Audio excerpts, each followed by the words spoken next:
All right, y'all. So just want to share with you some tips, some little tips that I've learned about life.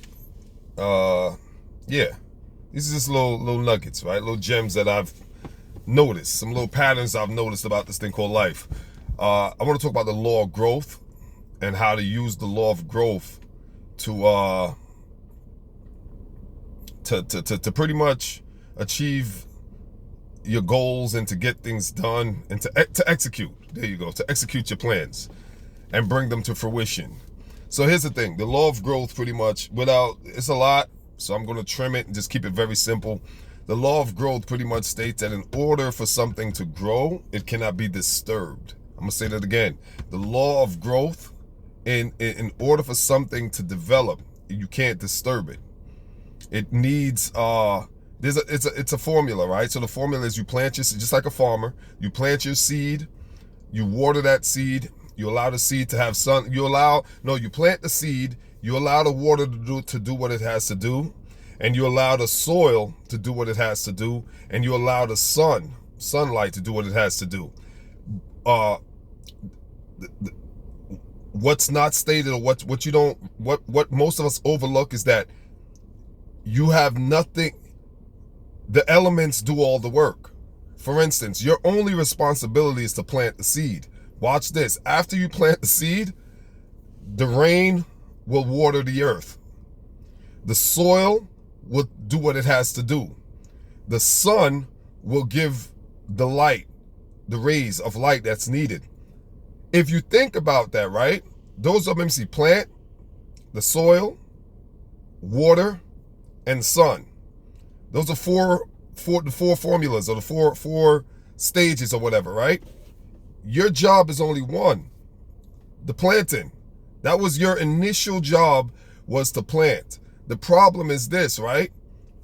We plant, we water, we want to do we plant, we also want to be the water, we want to do the job of the water, we want to do the job of the soil, the irrigation, we want to do the soil's job, and we want to do the sun job, which is the light. Your responsibility is to plant the seed. The soil will take over from there. The water's going to take over from there, and the sun's going to take over from there. The law of growth requires us to do I'm not saying we don't have a responsibility. I just told you we do have a responsibility. Our job is to plant that seed. And you plant that seed in your mind. You plant it in your mind, because everything is, the first law of mentalism is that the all is mind, which means every single thing in this world, everything has its inception in the mind. It all has your world. Everything in your world has its beginning in its birth in your mind.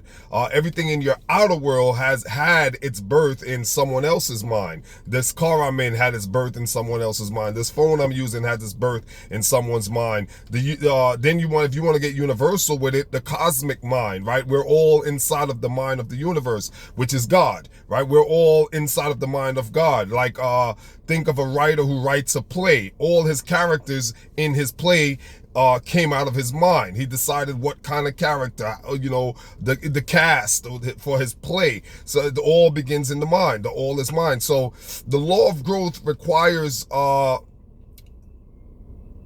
lack of disturbance on your part. So I digress a little bit. I want to stay on the law of growth. The law of growth requires a lack of disturbance on your part. Let me explain what that means. I got projects I'm working on.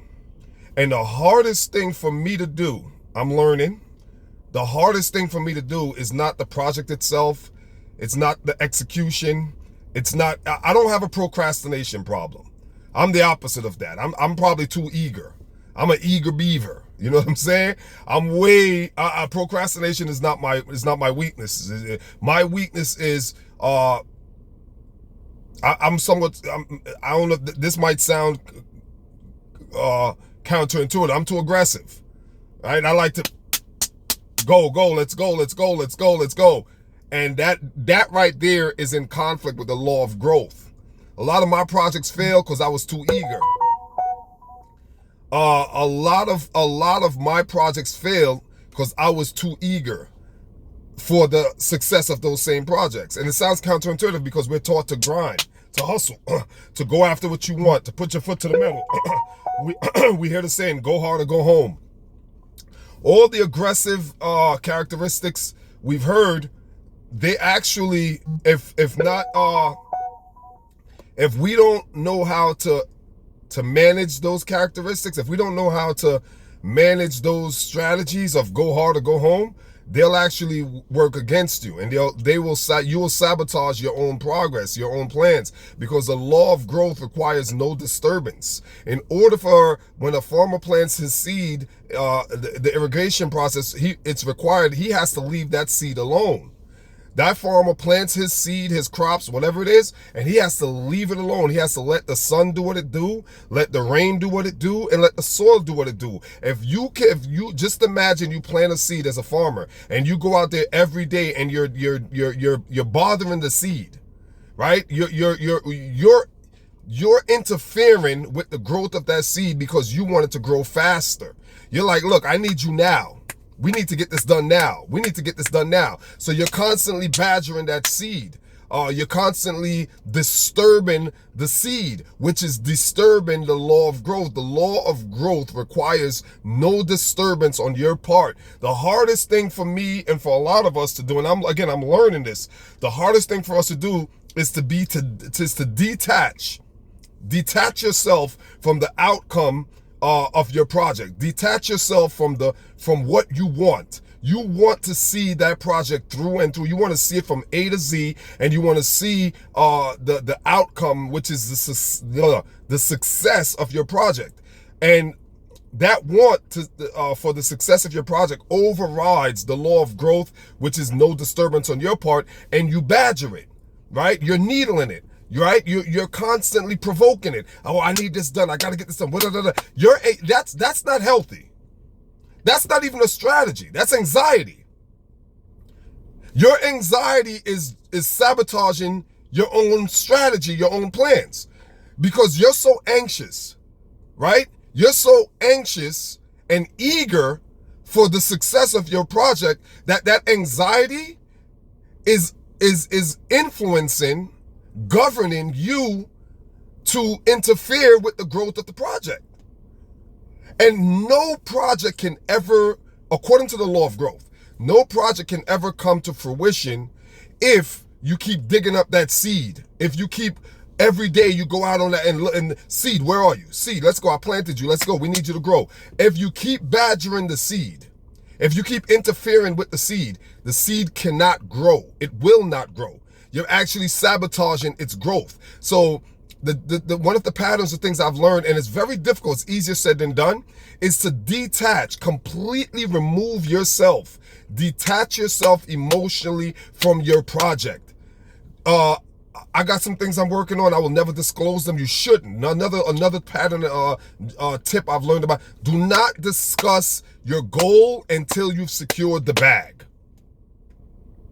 Do not discuss, I'm going to say it again for those in the back. Do not discuss your project until your project has reached completion, if you must discuss it. If you can celebrate within yourself and don't even discuss it, that's even better, right? An example of this is the guy who is on the football field, and he's all but crossed the touchdown line. There's no one behind him, and he starts to celebrate a little early. We see it all the time. All of a sudden, out of left field, someone comes and smacks him. Boom! He fumbles the ball. The other guy picks it up, run back, whatever.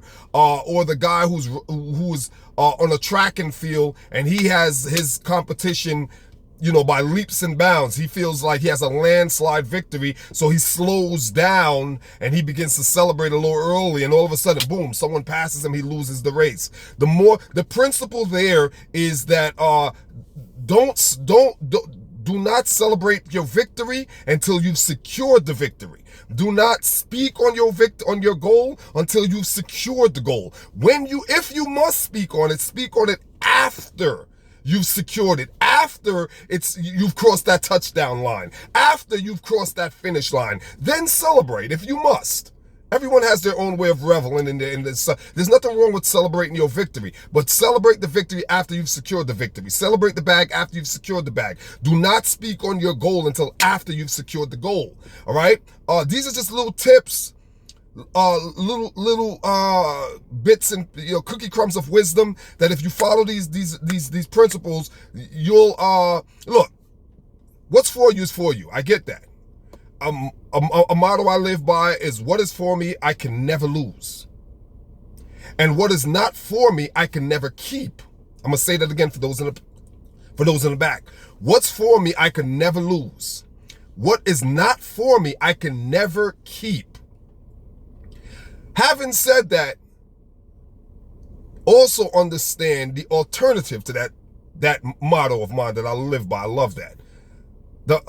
Not so much of an alternative, but a contrast, if you will, a contrast and comparison, right? Pointing out the differences. Check this out. What's for me, I can't lose.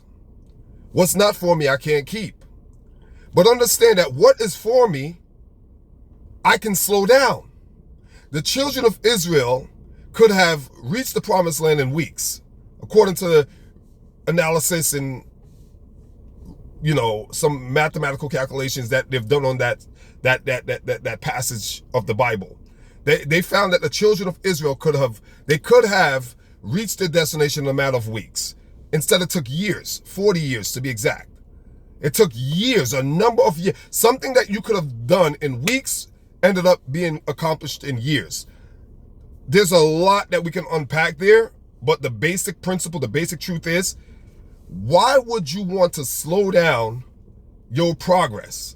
We know what's for me I can't lose, and what's not for me I can't keep. But having that understanding, also you have to understand that you can sabotage what's for you. Meaning you're still going to get what's for you, because what's for you can't lose. But you could have got it at the age of 25. But by not following certain principles, laws that we are governed by, we're governed by laws. Every human being is governed by laws, invisible laws. By not making yourself aware of these invisible laws and following them, you are in violation of them. By not being aware of them, you violate them every day. So now what you could have accomplished in 10 months, 10 weeks, 10 days, you're now going to get this. You're going to get it because it's for you. You can't lose it, but you're going to get it in 10 years. So don't sabotage your own plans. Don't slow down your own progress by being ignorant of certain laws that we're governed by. So yeah, those I don't want to make this video too long, but yeah, that's the gist. I just want to share that with you guys. Look, don't rush. Don't rush. Do not rush your plans. Don't be anxious. Don't let anxiety tie you to the outcome, right? Don't let your eagerness tie you to the outcome. Excitement is great, but excitement itself, don't let your excitement for the outcome tie you too much. Law of growth requires no disturbance on your part. You cannot be anxiously disturbing the work of nature, because nature takes control. Nature has a role. Nature has a role to play in your progress and in your growth. And nature is perfect.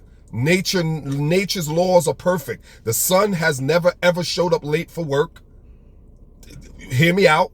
This is divine. This is new right here. I just got this. The sun has never ever, since its inception, since its origin, its source, its birth, it has never one day showed up late. I don't remember ever hearing the sun came up late this morning. The moon has never ever called out sick.